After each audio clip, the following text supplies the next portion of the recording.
We cannot wait between Indiana and Miami. Ooh. Home game for Miami, a home game for Fernando Mendoza. But let's talk about the better story, okay? Not the better team. We'll have all week to pick that. The better story heading into the championship game. Is it the rise of Indiana or the return of the U? For me, it's the return of the U. My attitude, Swag, is this. If Indiana wins, we're talking about the Big Ten, Michigan, Ohio State, and now Indiana. We're talking about Indiana. We're talking about the Big Ten. We're talking about the SEC. If Miami wins, we're talking about college football. Returning to the heyday. 1 minute it was Miami, another minute it was Nebraska. Who the hell's going to get it done? That's not, instead of talking about a conference. Miami will bring back, from a nostalgic perspective, that allure that built college football, that college football was built on, as far as I'm concerned. Cignetti is phenomenal. And when you see guys transfer portal and all this other stuff, when you see the talent that he has compared to some of the superstars that belong on other programs, and you see this man coaching rings around everybody, Indiana wins. It's just, oh, my Lord, they're dominant. I mean, what are we going to do with the Big Ten and SEC moving forward? The Big Ten most on SEC. He's already heard me yell at him about this. So go ahead, Swag. What do you like better? The better story is what? It's Indiana for me. I think anytime a team is doing something that no one ever thought they would do, I've never heard in my entire life, I'm 42 years old, and since I've been born, and I could hear people speak words that they thought Indiana would win a national championship in football. Number one, I grew up a big fat basketball fan. Indiana is known for basketball. Okay, let's get that out here. The second thing is it tells you about the new landscape of college and how programs can take advantage of that. And maybe this story doesn't last, to your point, Stephen A., forever, but it will be a moment in college football history where the game changed and a team took full advantage of it. And I don't think you can be dismissive of Cignetti either. Like, his history and what he's doing with this football team is a better story to me. Few days, we are 99 days away from the selections. This week's edition of First Draft will drop today, in which we talk a lot about quarterbacks, and the first of them is Fernando Mendoza. For Mel, from people who are paying attention to this thing and getting ready for Monday night, has Fernando Mendoza established himself as the can't-miss quarterback, #1 player in this draft? Yes, no question about it. When you're on the same field with the Oregon Ducks and Dante Moore and you play the way he did, and you did it all year. Now, keep in mind, he's 22. He'll be 23 in October, right? Talks about cracking the code. He did. He gets an A+ for the course he took in college. So A+ gets you ready for the NFL. Improved touchdowns went way up this year from what it was at Cal. Sacks went way, way down from what it was at Cal. So he used this year at Indiana to improve on the areas he needed to.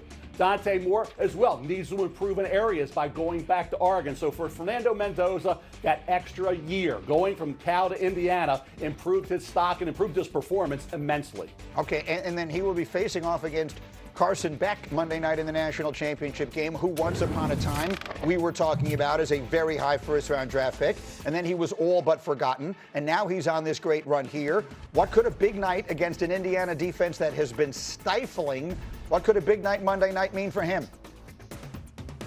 Well, it could have given me that 4th, 5th quarterback spot guaranteed, because you have obviously Mendoza. Dante Moore, we have to see what he does. He's at 2. Ty Simpson, Trinidad Chambliss. Does he get an extra year? Going to court there? What happens with him? And then you'd have Carson Beck with Garrett Nussmeier, Drew Aller in that mix as a late day 2, early day 3 type. This is a guy that's to cut down on those interceptions. 23 interceptions over the last 2 years.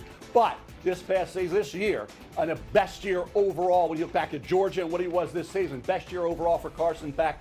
He's a guy I think could be a career backup in the NFL. I'd say day 2, early day 3 for him. All right, again, showing a lot of leadership with this Miami team on this run.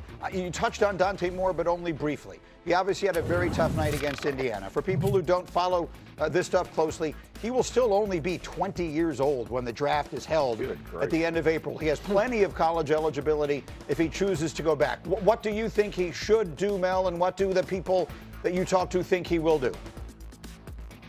Yeah, I kept it at 1 and 1A up until that final game. Why change it? After that Penn State game, late September with the whiteout game, he was phenomenal in that game. Had him as the #1 quarterback. Then he had some struggles, but late in games he still came through with clutch performances. And he played in bad weather, and he played without pieces around him. O-line, wide receivers. Even in this game against Indiana, you think about a team that was together. Indiana was a together, focused team.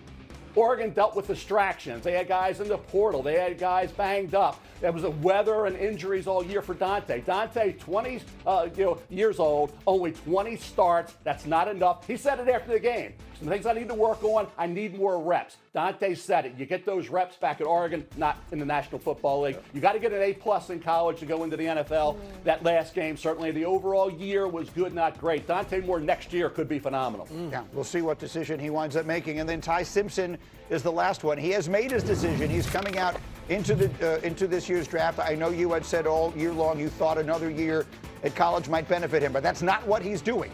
So do you expect him to be drafted on night one? Will he be a first-round pick? It could be. Trinidad Chambliss will be in that mix as well. Greeny. Ty Simpson was having a really good year. The offensive line let him down. He had no running game, and Ryan Williams didn't have the year expected at wide receiver. Ty Simpson had some turnovers, some fumbles, but he didn't get a lot of help. But only 50, he's 23, right? 23 years of age, but only 15 starts. That's a risky, dangerous number to come into the NFL after just look at the history of guys with that number of starts. They have been, most of those guys were disappointments. So Ty Simpson, hey, he's going to be a first-round pick potentially. Trinidad Chambliss will be right there vying with him, but 15 starts for me is not enough. Mel goes a lot deeper on all of these. This week's edition of First Draft will drop today at noon. Mel, you were the best. Thank you. I will see you a little bit later. Mel Kiper with us, the man. This. Mike Tomlin stepped down at Pittsburgh. He did? Is it official? That's what I keep hearing. So, is he a candidate here? Holy Mike, wouldn't that be awesome?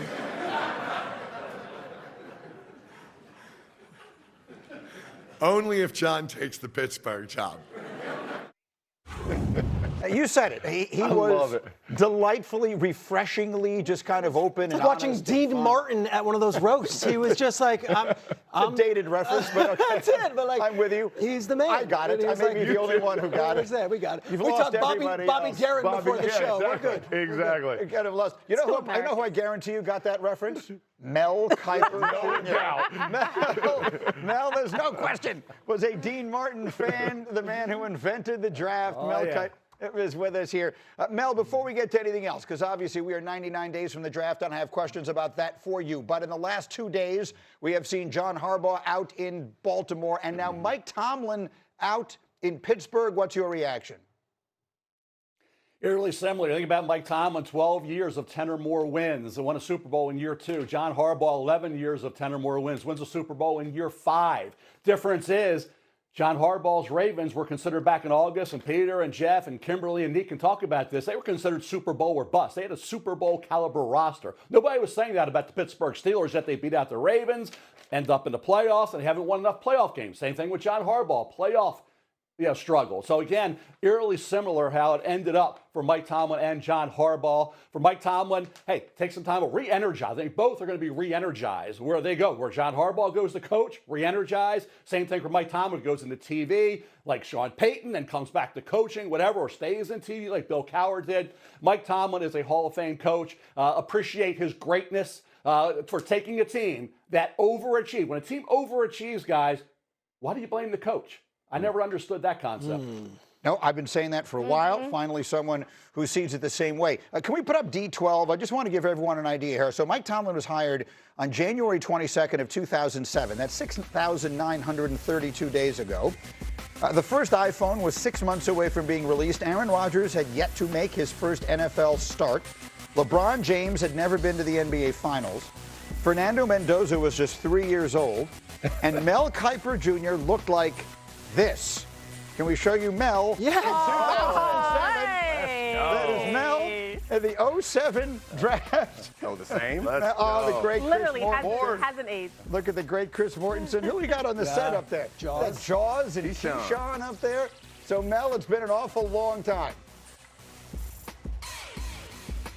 Oh, I'll tell you what, those were the 40s, right? The hair is gone since those days in the 40s. So I appreciate it, Kimberly, but believe me, boy, I wish I could go back to age 45, 46. But hey, like I said, those days are long gone, unfortunately. I thought you meant it was literally back in the 40s. Okay. Keyshawn wouldn't have been at the desk. It feels like it, guys. We did not bring Mel into this conversation not to talk about the draft. He's got a mock draft coming up in the next